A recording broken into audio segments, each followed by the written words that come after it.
ঈদের ছুটির পর আজ সোমবার রাজনৈতিক দলগুলোর সঙ্গে প্রধান উপদেষ্টা ডক্টর মোহাম্মদ ইউনূসের নেতৃত্বাধীন জাতীয় ঐকমত্য কমিশনের সংলাপ ফের শুরু হচ্ছে। আজ বিকেল ৩টায় কমিশনের সঙ্গে এবি পার্টির সভা হয়। মতামত দেওয়া হয় দলগুলোর সঙ্গে গত ২০ মার্চ থেকে প্রথম দফার সংলাপ শুরু হয়েছে।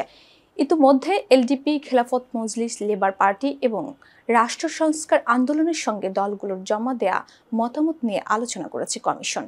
কমিশনের সমন্বয়কের দায়িত্ব পালন করা প্রধান উপদেষ্টার বিশেষ সহকারী মনির হায়দার গণমাধ্যমকে বলেছেন, বিএনপি, জামায়াতে ইসলামী, এনসিপি সহ অন্যান্য দলের সঙ্গেও পর্যায়ক্রমে আলোচনা হবে।